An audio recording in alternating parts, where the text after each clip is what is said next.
From the opinion pages of the Wall Street Journal, this is Potomac Watch. President Biden returns from his first trip to the Middle East to decidedly mixed reviews, especially on his political left. What did the trip accomplish, if anything? Plus, Democratic infighting continues, to put it mildly, after Joe Manchin appears to nix tax increases and more climate spending for the rest of the current Congress. Where do Democrats turn next as they try to salvage what they can of their agenda before the election? Welcome, I'm Paul Gigot, here with another edition of Potomac Watch, and I'm here with Kim Strassel. How are you, Kim? Good, Paul. And Joe Sternberg, operating out of his bunker in London. Hi, Joe. How are you? I am avoiding melting in the heat wave that we have over here. Okay. Well, that's a subject for another day, but I hope it's an aircon building. All right. Let's start with a visit to the Middle East. Speaking of heat, the president went to Israel, then met with the Palestinians, and then on to Jeddah and the nations of the Gulf Cooperation Council, a meeting of that group of nations, and in particular, a very controversial meeting with Mohammed bin Salman, the Saudi crown prince, young crown prince whom Biden had derided in the past, and the country that he had said he would treat as a pariah. Well, as we've said, pariah no more. The left has criticized him heavily for that meeting, especially for the atmospherics around their introduction, which included a fist bump instead of the traditional handshake, which has many people on the left riled. Let's listen to the president defend his decision to meet with bin Salman and what he told him. We discussed human rights and the need for political reform. As always, as I always do, I made clear that the topic was vitally important to me and to the United States. With respect to the murder of Khashoggi, I raised it at the top of the meeting, making it clear what I thought of it at the time and what I think of it now. And it was I was straightforward and direct in discussing it. I made my view crystal clear. I said very straightforwardly, for an American president to be silent on an issue of human rights, is this inconsistent with who we are and who I am? I'll always stand up for our values. He basically said that he was not personally responsible for it. I indicated I thought he was. He said he was not personally responsible for it, and he took action against those who were responsible. And then I went on to talk more about how that dealing with any opposition to or criticism of the Saudi administration in other countries was viewed as, to me, a violation of human rights. Well, there you have it, the president laying out what he said. Now, that take on the conversation was contradicted by the Saudi foreign minister later, saying that he had not heard in the meeting any such talk by the president. So I guess we'll have to leave it as conflicting accounts. But, Joe, is this criticism of the president, especially for the fist bump, fair? Well, yes and no, because, it was the premise of this trip was that President Biden was going to have to make something of a climb down on some of the human rights criticisms that he had leveled at Saudi Arabia and Mohammed bin Salman specifically, and that he was going to have to make these climb downs in service of some kind of broader strategic aim, such as deepening the relationship with Saudi Arabia, perhaps getting some progress on energy issues and increasing energy supply from the Saudis. And, if that is what had happened on this visit, that would have been a perfectly respectable bit of realpolitik that you sometimes have to do if you were the president of the United States. Now, I think that the difficulty is that we're now in the situation where Biden has made this climb down on some of these rights issues without really getting any substantive progress on the rest of it. And so I think it's at that point that you really start wondering about kind of his judgment or his skill as a statesman, if he doesn't seem to be able to get very much of substance in return for whatever diplomatic, political concessions he came in prepared to make. Kim, the president had said that he did get some pledge from the Saudis to increase oil production. He said that would take a couple of weeks to see that happen. The Saudis, again, are pushing back at that, saying, well, we're going to look at this in the context of the OPEC Plus, the Organization of Petroleum Exporting Countries Plus, which includes Russia. And so no guarantees from them on that front. And that's, of course, one of the main things the president wanted to get out of it. On the other hand, he did seem to be making some progress or contributed to some progress between easing tensions between the Saudis and Israel. Saudis have agreed to allow direct flights from Israel, which would be important particular for Israeli Muslims on the annual Hajj. What do you think? Is Joe right? The president didn't get much out of this? I think he got some small and important steps on issues that were not what the left and everyone is focused on, which was, of course, Saudi rights and democracy. As you said, there was this accord. It is very vague. The wording of it is that the Saudis will look at, quote, global oil market balancing for sustained economic growth, end quote. So you can read that as what you will. It basically leaves the field wide open for the Saudis to do whatever they want on oil. The announcement that there was going to be some more pumping actually preceded the president's visit there. And now what's left to be guessed at is just how much more will come out of the ground because of this trip. But there were a couple of small but very important steps, I think, on the Israeli normalization front. As you noted, there was this issue about opening Saudi airspace to all Israeli commercial flights. There was also an agreement that a U.S. peacekeeping force that currently sits on Tiran Island will leave by the end of the year. This was a long leftover tension between Israel and Saudis. This is an uninhabited but strategically important island. It sits where the Red Sea connects to the Gulf of Aqaba, which is Israel's only real access to the Gulf. The Saudis were supposed to take back over control of that island a long time ago after the Camp David Accords. It all got delayed, so that was a good step. And finally, I would mention the war in Yemen. This meeting by Biden was in some way a kind of delayed reward for the Saudis stepping up a couple of months ago to push for a ceasefire and a wider settlement. And there was an agreement that they would continue to try to bring that conflict to an end. So there are a few things out there that he got from this. I think the unfortunate thing is, given his own words about pariah status and democracy, the expectation had been set for something else, although I'm not quite sure how you ever got there, if the goal was to go and show the U.S. still has a commitment and a partnership with these countries. I give the president credit, Joe, for going. I think, as you suggested, there's a real politic quality to this. It's been a historical ally of ours that Saudi Arabia has for a long time. The relationship frayed dramatically under the Obama administration, improved under Donald Trump, but that was only for those 4 years. And then Biden coming back, having been Obama's vice president, has made the Saudis very cautious and wary about Biden. And I think all the more so because of the Iran nuclear deal, which is, when you think about it, the big problem, the big elephant in the room looming over Israel and Saudi ties, because both of those countries believe Iran is bent on getting a nuclear bomb. And no matter whether there's a nuclear deal like the 2015 deal or not that comes back, they think Iran is going to get one no matter what, unless they are stopped by Israel or the U.S. So given the deep hole the president dug for himself here, I guess this is the first step back to a better relationship, in my view.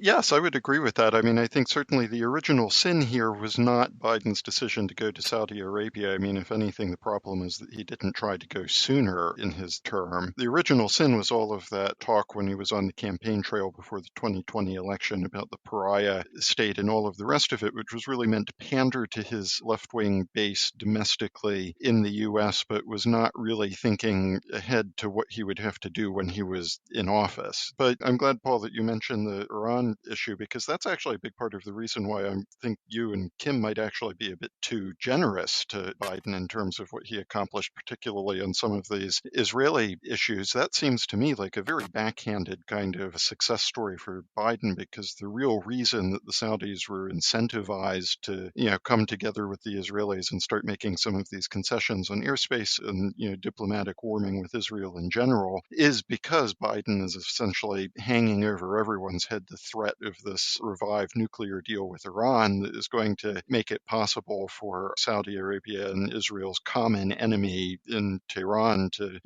bolt forward toward nuclear weapons. So, I mean, to the extent that you can give Biden credit for orchestrating on this visit any kind of warming in those Saudi-Israeli ties, it was actually probably because they realized realized, look, I mean, we can get diplomatic points for, giving Biden the appearance that he has negotiated this. But the real reason that we're doing it is because we are worried about this much bigger project that Biden is pursuing in our neighborhood. All right. Joe, thank you. Well, we're going to take a break, and when we come back, we're going to talk about the Democratic brawl over Joe Manchin's latest nixing of President Biden's agenda when we come back.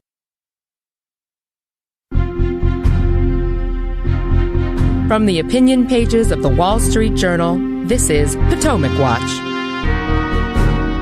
Welcome back. I'm Paul Gigot here with the Potomac Watch podcast, and I'm talking with my colleagues, Kim Strassel and Joe Sternberg. And the West Virginia senator being derided as a Congress of one by the political left, which is highly amusing, Kim. I love seeing that from some of the left-wingers at the Washington Post. But because he has decided that he is not going to sign up to even the slimmed-down version, and I say slimmed down advisedly because it's not very slim when it's $101.5 trillion or $1 trillion in taxes and spending. That's, I guess, slim only by American contemporary standards. He was in negotiations with Chuck Schumer, the majority leader. It was leaked, I think, by the Senate Majority Leader's office that Manchin had said no. Then Manchin clarified and said, well, I've said no for another month because I want to see what the next month's inflation figures say. And then the Democrats responded, well, we're not going to put up with this anymore. We're not going to wait based on see if Joe comes across for something in the future. We're now going to move ahead with some health care deal if we can get it. And I want to talk about that later. But first, let's hear from Bernie Sanders and his reaction to Senator Manchin. You have people like Manchin, Sinema to a lesser degree, who are intentionally sabotaging the president's agenda, what the American people want, what a majority of us in the Democratic caucus want. Nothing new about this. And the problem was that we continue to talk to Manchin like he was serious. He was not. You asked the people of West Virginia whether they want to expand Medicare to cover dental, hearing, and eyeglasses. You asked the people of West Virginia whether we should demand that the wealthiest people in large corporations start paying their fair share of taxes. Ask the people of West Virginia whether or not all people should have health care as a human right like in every other country on earth. That's what they will say. In my humble opinion, Manchin represents the very wealthiest people in this country, not working families in West Virginia or America. Bernie Sanders there in classic Bernie form. Wow.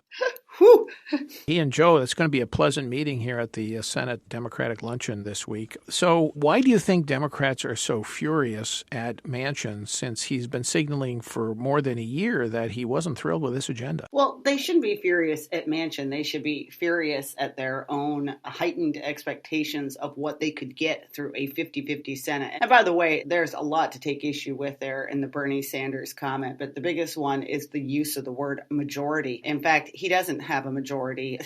There's more people in the Senate who think this is a bad idea than who do think it's a good idea. Now, look, they came into this. Think about where they started from. They wanted a plan, which was that the center of Build Back Better, which collapsed, where there was going to be strict new government limits on emissions from power plants, including punitive taxes on those that didn't move quickly enough to green energy. There was going to be this revolution in electric vehicles with giant tax credits and some new requirements on emissions out of them, etc. Price on carbon, that was one of their ideas. That all fell apart. Now they were instead talking to Manchin about this very costly bill that instead would just spend money to try to encourage people to do things. $300 billion in green tax incentives, a whole bunch more money for electric vehicle, solar and wind tax credits that would be built in for 10 full years. That has now fallen apart. So I can see that they are furious, but the reasons that this has happened is that they've been unwilling to look at the economic environment. They've been unwilling to understand that this was simply politically unfeasible given the majorities that they have in the Senate and the House. They're trying to blame it all on Manchin, but this was an agenda that was always way out over its skis. And Manchin should probably be getting some credit for saving the party from spending a whole bunch more money that could make inflation even worse. Also for saving some of his colleagues in the House from having to take a very ugly vote on raising taxes in an election season. But they're just just mad that they can't get this over the line. Yeah, I'm not sure that some of the senators up for re-election are cheering Manchin quietly, saying, whew, man, now I don't have to take this big vote on a tax increase that would be highly problematic for me going into the election. So I think some of them have been doing for quite a while here, hiding behind Joe Manchin. Hey, Joe, walk point for us. You go, fella. And you won't hear from us, but, man, we'll be backslapping in the caucus when you get there. Now, of course, not everybody feels that way. Senator Martin Heinrich of New Mexico, Democrat, suggesting that Manchin should be stripped of his chairmanship of the Energy Committee. Joe, that's, I think, the reaction from Mitch McConnell and Republicans will be, go ahead, make our day. That could drive him to change parties, which he's been reluctant to do. Yes, I mean, just as a matter of political strategy here, this campaign against Joe Manchin is absolutely unhinged at this point, not least because, I mean, the thing that struck out to me from that Bernie Sanders clip that we listened to a couple minutes ago was, Bernie from his safe redoubt in Vermont, very progressive little Vermont, saying, well, Joe Manchin should ask the people of West Virginia what they think about this. Well, Joe Manchin has.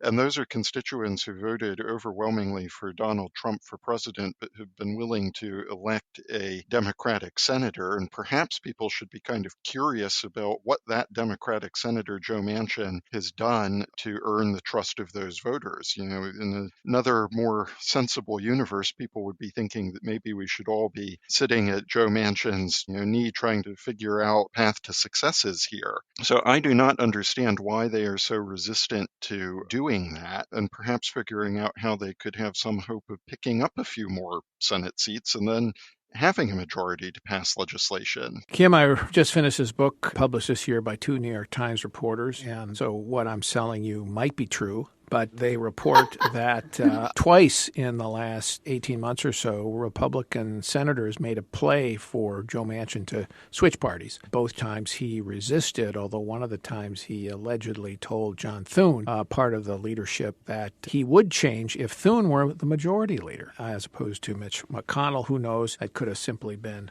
flattering John Thune, but he has resisted, Manchin has, changing so far, as has Kyrsten Sinema. And, one of the arguments Manchin makes, which I think is an interesting one, is that he told the Republicans, according to this book, that, look, no matter what I do, if I come over and even change parties, Trump's going to go after me in 2024 when he's up for re-election, when Manchin's up for re-election, because Manchin voted twice to convict on impeachment. And that is a sin that Donald Trump will never forgive. I actually think that's right.